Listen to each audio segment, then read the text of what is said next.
I just want to make sure I pronounce your name right. Christopher Schläffer. Not bad. Okay. Good afternoon. He's Austrian, not German, but you still have to pronounce it the German way, right? Basically. Okay. Christopher is, what is your exact title? Chief Digital Officer? Yes. Of Vion.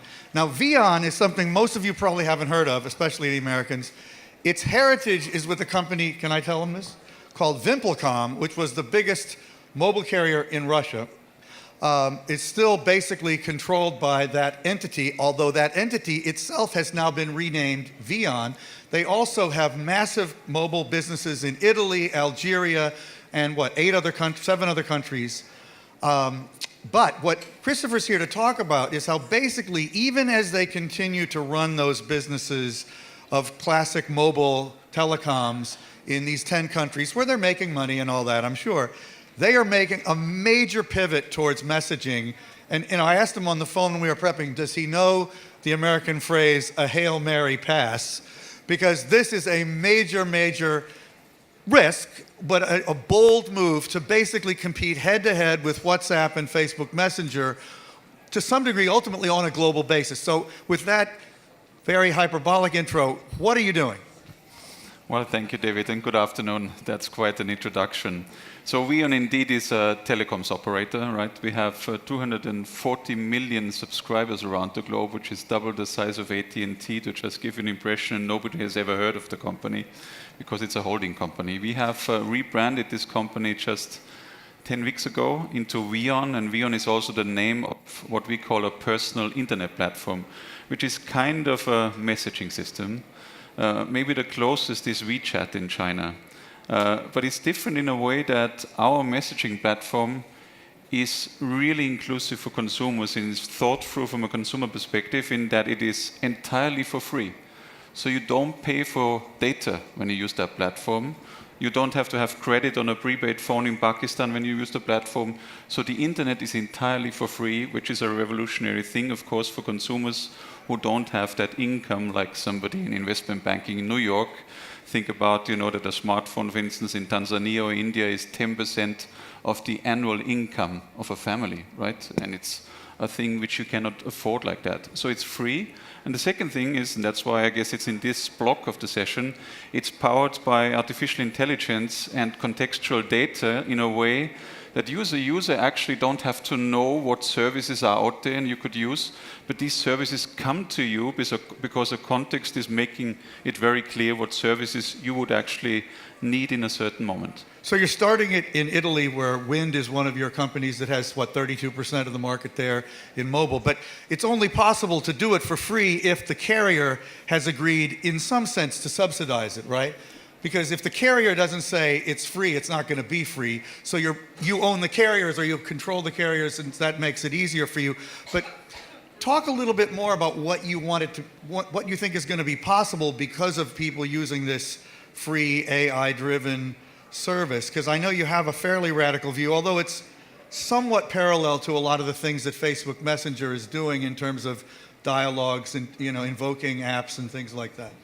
Happy to. Let's think about the internet from a user perspective. What's happening today? Now it's 8.5 years after I stood somewhere there in a subway station in New York to launch Android as an operating system. He was at Deutsche Telekom and he was in charge of the first Android phone. Yeah. And now we have the app economy for 8.5 years. And we have 2.5 million apps out there for Google and 2.2 million apps out there for Apple, right?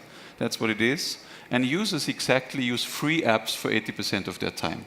That is the result of nearly 10 years of app stores. And what does that tell us? It's too complicated in terms of a system to really discover these apps, to understand, to learn how to handle them. And people, not our tech geeks here in the room, are just overwhelmed by that variety.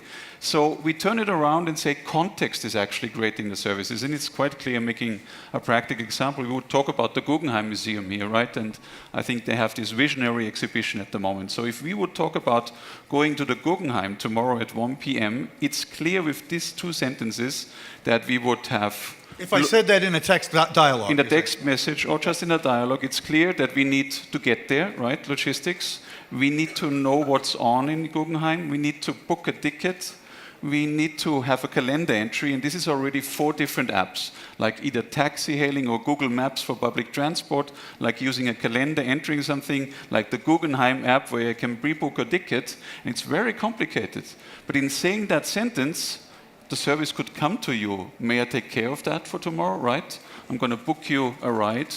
I'm going to book you a ticket. I'm going to look for the calendar entry. In other words, the app would almost just pop up in your messaging dialogue, offering itself for you to use. Exactly, because every context is triggering internet services. If we talk about fashion and something from Comme des Garçons, I want to look it up and maybe buy it somewhere. So it's absolutely clear that a dialogue is triggering the internet services. And today, the best proxy of a dialogue is a messaging system, right? Yeah. So we're using that meshed up with artificial intelligence, leading to that everybody can use services without even knowing that these services exist and not leave the messaging system, because in that dialogue, the taxi hailing comes to you and says, can I take you there, right? I'm not going to an Uber type of app, but the Uber service is coming into the messaging system. Okay, before I ask you the harder questions, let's just clarify for the audience that this is where your business model is going to lie, since you're not going to charge the user anything for actually using the messaging system. You intend to share revenues with the apps whose services are invoked, right? And then ultimately share that back with the carrier. I'm just making it go fast here so we don't have tons of time. But am I summarizing that right? Absolutely. We are rev sharing with these services. We are not building any of these services ourselves. We are a horizontal platform. These services come in and they benefit substantially from the data we have, because the two of us, talking about Guggenheim, to come back to the example, have location data on our phone. We know whether you have been, for instance, a taxi hailing user or not, because we know whether you have downloaded an Uber type of app or not.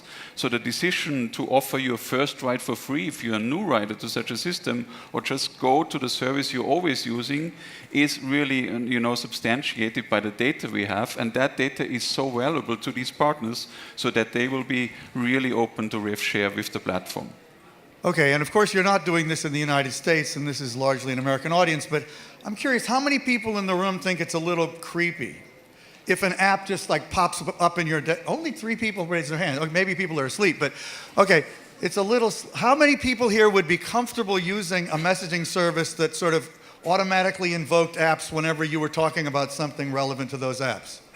No. Okay, so that's good. A lot of people might be your customer. But there's certainly a privacy issue here, right? Talk about how you think about that. Absolutely. I think this is the most important thing, because we want to live in a dignified society with the internet, right? I don't want to be intruded by these things. I don't want to be bombarded by advertising. So our strategy starts with, first of all, doing something bold. We exclude advertising from our business models, because if you would do advertising, you at one point in time would sell customer data. You have to, because it's your business model. So we're excluding advertising as a business model to just be safe. And then we're drawing a series of technological consequences which we have built into the platform. First of all, we have a secure identity and payment system on the platform, these 2 angles. And we're working with something very innovative and novel, which we call a token. So we are sending to, for instance, a partner in taxi hailing, not your name and credit card data to drive you to the Guggenheim, but just an anonymized token, which is a 16-digit code, which enables that taxi hailing service to take you from A and B and also charge your credit card without this service ever knowing who you are. And you as a user in control, you give a permission whether that service can come in or not, and you learn with the system, and you're completely protected by that system architecture of tokenization. Okay, that sounds like you're doing a decent job from the standpoint of your business in protecting the privacy of the user, certainly compared to something like Facebook, which has given up on privacy a long time ago. But what about if I'm Uber? Your company, your holding company also has a big investment in Uber, by the way, so we'll keep that in the picture. But if I'm Uber, am I going to be comfortable not knowing who my customer is and leaving it entirely to Vion? I mean, don't they want to harvest the customer data in those scenarios? Of course, and everybody wants to do that, but it's a customer's choice, right? Do I, as a customer, want to share the data? I can, of course, do that. Do I want to use my Uber account with this credit card or the Vion account? So the customer will have that invitation from them, would you like to tell us who you are, kind of thing? Is that the idea? That is exactly the point. We want to empower the customer to take these decisions. And you have to gradually learn, as we have heard from the previous talk. It's a complicated world, right, with these things. It will not bombard you in the next week, but you have to really learn that. But at some point in time, it will be very convenient that you're actually using services which in former times were, privileges of the rich, and 100 years ago, not a broad population could use. Well, it is powerful that a company with 240 million users might want to make to all those users a completely free, zero-rated service available. But let's just go to another one of the gnarlier, to use another Americanism, aspects of it. Zero rating is very much evocative of issues that concern people on network neutrality. We saw what happened in India with Facebook's service there, where they got blackballed and forced to shut it down. What makes you confident that you won't encounter a network neutrality obstacle to launching this kind of a business? Well, it's a huge debate. And first of all, we are completely committed to an open internet. That's very important from a company perspective. And also the debate of network neutrality has its merits, right? But I think we need a more differentiated view because there's always a balance to strike. We are not blocking sites, first of all, which is a net neutrality thing. We are not throttling in terms of decreasing speed for certain sites. But we are, as you said, zero rating that platform, which means it's for free. It does not, discount data from your bundle. And in Pakistan, even if you're running out of credit as a prepaid user, you can continue to use the internet platform. So there is a certain net neutrality dimension to that, but this has to be balanced out against the argument of inclusion to the internet, right? And I think that is the fundamental spectrum to be debated here. I would, in this regard, favor inclusion in the internet than to be particularly harsh on the aspect of zero rating. Well, and in reality, Mark Zuckerberg is forging the way for you because he's saying exactly the same thing about internet.org in a number of the countries where they're operating. And they actually are operating successfully with that kind of a model in, I don't know how many countries. It's a lot at this point, right? Exactly. With 1.2 billion users on Facebook Messenger, as you know better than me, David, in that regard. But I think we need to take the internet debate to the most general level again. What we see is more than 3 billion internet users out there at the moment. Penetration is slowing down on a relative base. And the two big obstacles is actually affordability and also ability to understand, right? And exactly these two things we are addressing in the markets of tomorrow, because in our markets we have smartphone penetrations of around 30%, and only in the next 36 months we'll see 250 million people using a smartphone for the first time only in our given footprint. So there's a tremendous opportunity. We might have time for a question or comment from the audience, but to me, it's very nervy to be going up against probably the three of the most difficult business competitors, which are basically WhatsApp, Facebook Messenger, and WeChat, which effectively is what you're doing. How do you think about that? Well, it is indeed a bold move, and we have, rebranded an entire company into the new name of that platform. The good news is we have a very stable communications business below that, which has returned to mild growth after years in decline. It's producing a very stable cash flow, and of course, we are very much focusing on that underlying business as well. So we see that as an additional opportunity, and before waiting that others do cannibalize us, why don't benefit, from that evolution? Does anybody in the audience have a very trenchant question? Because I have plenty more. But let's just say this works and it really starts to be a global phenomenon, which is, I'm sure, in your dreams where it will go. And I think you have some resources to build this business. What kind of thing becomes possible that we can't do now? I mean, how far, just paint the world of using a service like this if it kind of reached what you would consider to be its full potential down the road? Well, I think the big vision is that we are starting, internet services with the notion of a dialogue, which is really triggering these services. Dialogue today is messaging. Messaging is somewhat exclusive. It's complicated, right? You have to be able to type on a phone, etc. Parts of the society cannot do that. They cannot handle a messaging system. So the human-machine interface will evolve, as we know, to voice recognition, stuff like that, to an ambient intelligence. And I'm actually dreaming of something like, my mother visiting me in London. She's not using a smartphone, and she would get lost somewhere in the street and could simply say, I want to get home, right? And in saying that sentence, it's clear where home is for her, that she needs actually a ride and a car would stand in front of her and just take her home, right? Things like that, which are so natural, where expressing something in a dialogue becomes a use case for including people into these phenomenal benefits of the internet as we know it. That's not too far from the kind of vision that Jeff Bezos has for Echo Alexa, actually. That's a good way to think of it. So you think of it in terms of from the standpoint of these markets, many of them less affluent markets that you operate in, as really an empowerment tool. And the free aspect is really central to the appeal.